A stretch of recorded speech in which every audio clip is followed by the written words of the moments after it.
Also, I was thinking about about dating. You watching a variety of videos on TikTok about dating, and a lot of people have been hurt, whether it's through cheating. I haven't met, amazingly though, I haven't met a lot of people who are widowed or who've gone through a death of a loved one, especially on TikTok. I know Facebook, they have widow groups and support groups that you can connect with, being a widow or widower. And it's not an easy thing, especially if you have kids or had kids or whatever the situation. It's very challenging, especially if your marriage was very good and you miss your partner. It's very hard.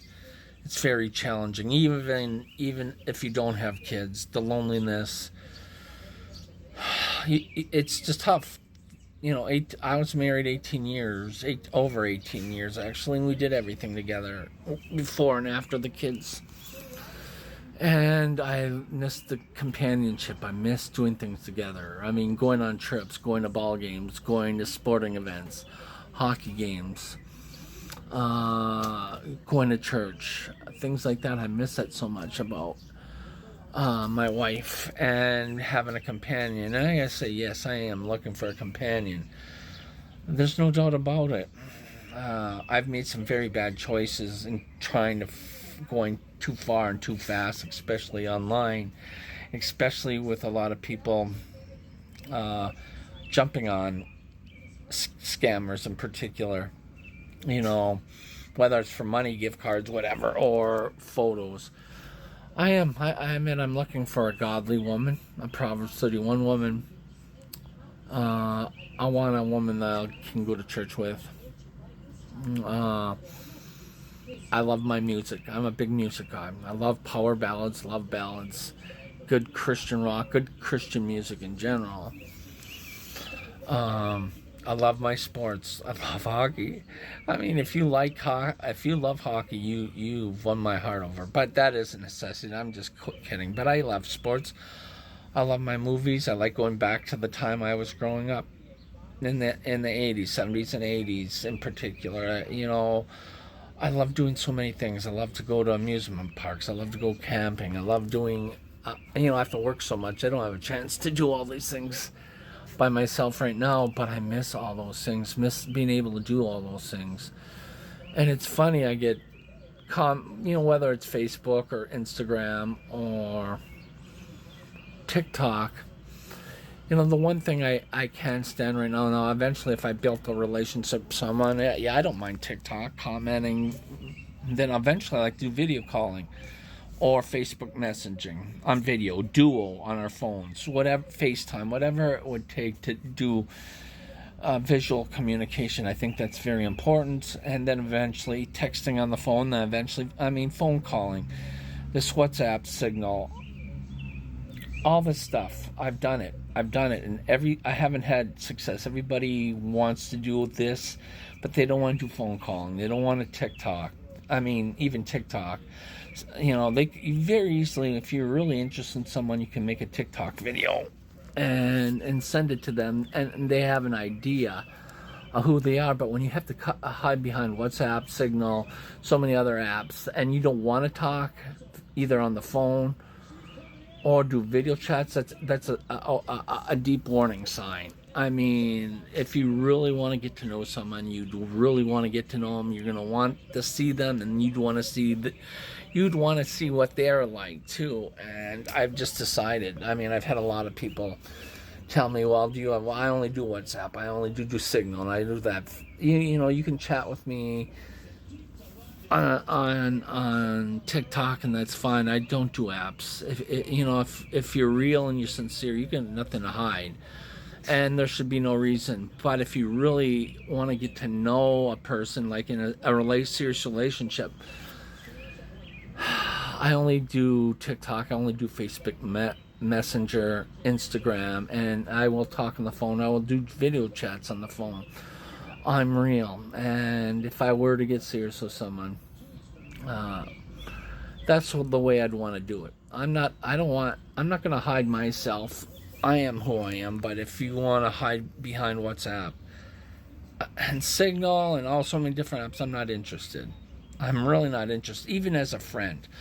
Just let's not even count the girlfriend or dating or courting. Even as a friend, it's a lot easier to talk on the phone or do video chatting.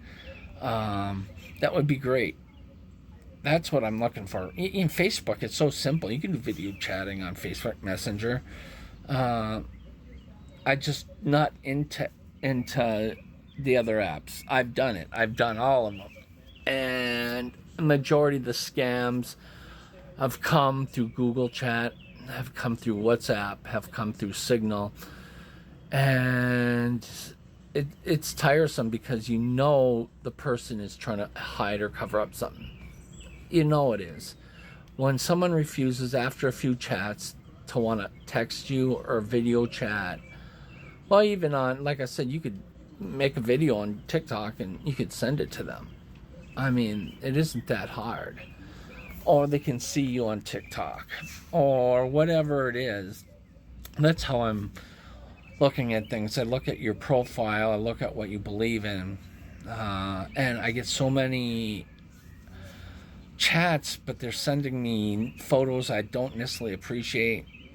And I know right away when from the first chat or the first picture you send me, I know right away. And I don't like to be impolite. I like to conversate with people. I like to chat, get to know them. TikTok's fine. But when people send you revealing photos, believe me, I've seen all I can see in all the chats I've had. I've heard all the stories. I can hear.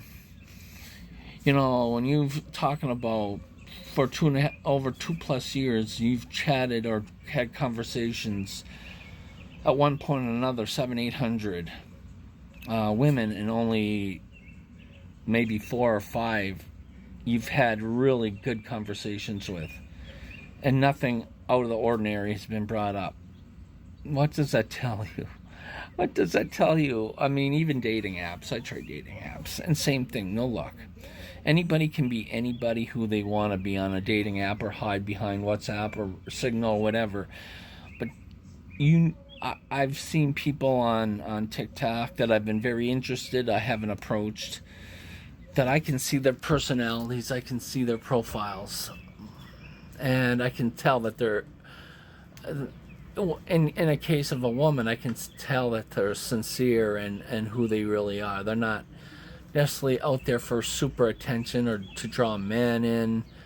They might want a man in their lives, or if they do signal that, at least their character signals that they're worth getting to know. So there are good men and there are good women out there, but checking their profiles, checking out who they are, and if they're hiding anything and they just want to hide behind all these different apps, that's not for me. I won't do it. I need to know who you really are and what your motives are. And if you've been in my situation for 27 months since I started trying to date again, you know what I'm talking about. So there are good women out there. I've seen good women out there. I pray that maybe there's a connection with someone that I've seen. But I'm not, as far as my concern, I'm not going to run and chase you in the sense of WhatsApp and Signal. If you really want to get to know me, it's going to, eventually you're going to have to look at me in the face and you're going to have to talk to me on the phone. And if you never want to do that, then there's no point in conversations. There really isn't. And I can tell right away. I don't want to ghost anybody. I don't want to ignore anybody necessarily. But if I sense that you're trying to play games, I'm just not going to respond. The ones who really want to be friends, you're going to be able to tell right away. You really are. So that's my circle on meeting people on the internet and dating. I know there's someone out there. There's someone out there that can appreciate me or any good man, just not about me, but there are good men out there. But you need to be seen and not heard. It's in terms of a relationship. That's so important. It doesn't guarantee anything, but at least it helps. Anyway, talk to you later.